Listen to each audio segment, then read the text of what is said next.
Welcome to the म्यूर classes. कैसे हो आप सभी? बहुत अच्छे से होंगे।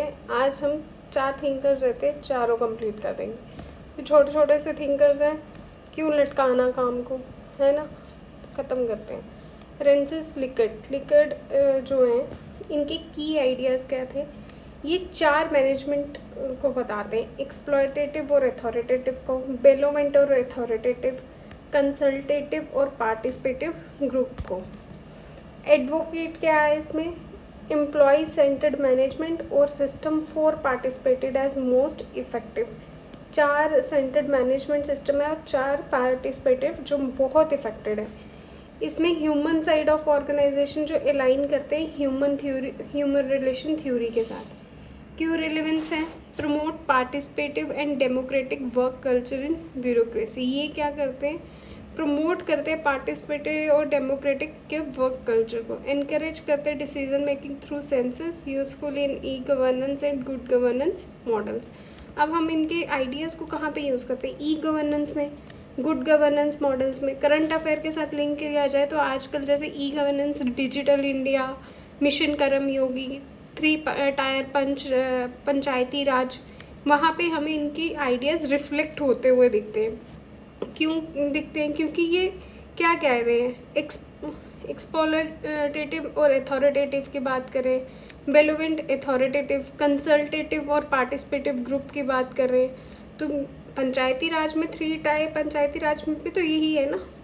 फिर सिविल सर्विसेज रिफॉर्म जो आए थे 2023 से 2025 के, उसमें भी मैकेनिज्म क्या है? पार्टिसिपेट होना चाहिए, पॉलिसी मेकिंग में अलाइंस हैं लिकर्ड के आइडियाज़। अब इसके मेंस के क्वेश्चन अगर देखें, discuss the relevance of Likert's participatory management theory in the context of contemporary administrative reforms in India. How can Rensis Likert theory improve the effectiveness of grass root governance? ये 2 answer. फिर है ये डरो, इनके नाम बहुत अजीब है। जीभ लड़खड़ाई, एल्पलीवे, पब्लिक एडमिनिस्ट्रेशन के थिंकर्स के नाम लेते, जीभ लड़खड़ाई, पब्लिक एडमिनिस्ट्रेशन पढ़ते हैं अपा। येशकेल डरोरो, इनकी क्या, ये कौन सी इंट्रोड्यूस करते हैं कंसेप्ट को? मेटा पॉलिसी मेकिंग और पॉलिसी साइंस फॉर डेमोक्रेसी। इनका क्या कहना था? ये मेटा पॉलिसी मेकिंग होनी चाहिए, जैसे Meta WhatsApp, Meta Facebook, Meta Instagram, और पॉलिसी साइंस फॉर, साइंस को यूज़ करो, प्रैक्टिकलिटी को यूज़ करो डेमोक्रेसी में। ये ज़्यादा बात किससे करते हैं? एंटिसिपेटरी गवर्नेंस की, फ्रूटिस्टिक, क्या पॉलिसीज़ हैं, क्या स्ट्रेटेजिक प्लानिंग है आपकी। Advocated think tanks, expert consultation, evidence based policy. His normative theory of policy planning integrates ethic, किसमें इंटीग्रेट करता है? एथिक्स में, टेक्नोलॉजी में, फ्यूचर कंसर्न में। रेलिवेंट क्यों है? पॉलिसी साइंस आज के टाइम की जो न्यू पब्लिक मैनेजमेंट है वहाँ पे हम देख सकते हैं। पब्लिक पॉलिसी में इनका नाम है, मॉडर्न गवर्नेंस में। करंट अफेयर में देखा जाए तो जो नीति आयोग का एस्पिरेशनल डिस्ट्रिक्ट प्रोग्राम है, विजन 2047 है, आर्टिफिशियल इंटेलिजेंस स्ट्रैटेजी है, वहाँ पे हम इनका देखते हैं। क्लाइमेट चेंज की जो डिबेट है, नेट इंडिया का नेट 0 बाय 2070 होना चाहिए। मेंस के क्वेश्चन में कैसे, how does Yehezkel Dror approach the policy of science enhancing democratic governance? कैसे एनहांस कर सकते हो, कैसे पॉलिसी साइंस कर सकते हो? ग्राउंड लेवल पे जाके देखना पड़ेगा, क्या प्रैक्टिकलिटी है, क्या इन रियलिटी है, जो हमने पॉलिसी लाई है इन रियलिटी जो हकदार है उनको मिलती है कि नहीं मिलती। Examine the role of anticipatory policy making in sustainable development, sustainable development के गोल्स के साथ लिंक कर सकते हो। फिर आगे हमारे जी थर्ड थिंकर पीटर डकर। एक चीज़ नोट करी, खान सर की शादी हो गई है ना। किसी ने नोट किया? मतलब पता ही नहीं लगा, सबने इंटरनेट देखा, खान सर की शादी हो गई। और हमारे इधर JKSSB के एग्ज़ाम लीक हो जाते हैं, है ना। उन्होंने अपनी शादी तक नहीं लीक होने दी और यहाँ पे एग्ज़ाम लीक हो जाते हैं, हमें पता ही नहीं लगता हमारे एग्ज़ाम लीक हो जाते हैं। और वहाँ पे वो शादी कर गए सर, हमें पता ही नहीं है। तो गवर्नमेंट आपकी गलती कितनी है, कितना मैनेजमेंट करप्ट होगा कि एक एग्ज़ाम लीक हो जाता है और उधर खान सर शादी करके वलीमा वली जो उनकी जैसे भी है और उन्होंने घूंघट में रखा हुआ है एंड कितना प्यारा लग रहा है।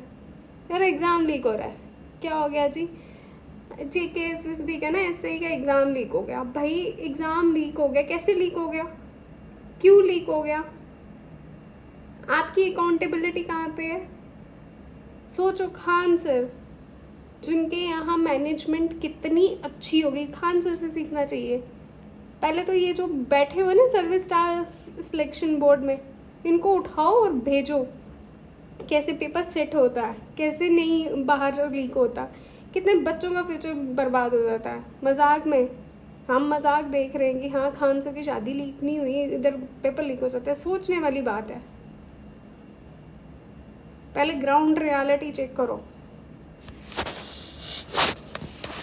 की आइडिया ये फादर जाने जाते हैं मॉडर्न मैनेजमेंट के, और ये मैनेजमेंट ऑफ ऑब्जेक्टिव उनके लिए इनलाई करते हैं कि ऑर्गेनाइजेशनल गोल क्या है, डिसेंट्रलाइजेशन, नॉलेज, वर्क, इनोवेशन की बात कर रहे हैं। Distinguish between efficiency doing things right और effectiveness doing the right things, कैसे आप एफिशिएंटली और इफेक्टिव कर सकते हैं।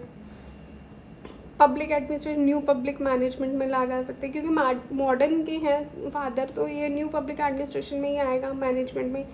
ये पीटर डकर को हम MBA में भी लिंक करें। एक चीज़ याद रखना, जो ये थिंकर्स हम पढ़ रहे हैं वो MBA के स्टूडेंट्स भी पढ़ते हैं। वो अलग बात है कि MBA के बच्चे कुछ पढ़ते हैं नहीं, 2 साल बर्बाद पैसा, फिर खोलते हैं MBA चाय वाला, डॉली चाय वाला। वैसे चाय तो इमोशंस है। प्रगति पोर्टल हो गया करंट अफेयर्स में, आउटकम बजटिंग, डिजिटल डैशबोर्ड, यहाँ पे डक्कर के आइडियाज़ रिफ्लेक्ट करते हैं। स्टार्टअप इंडिया, अटल इनोवेशन मिशन जो है।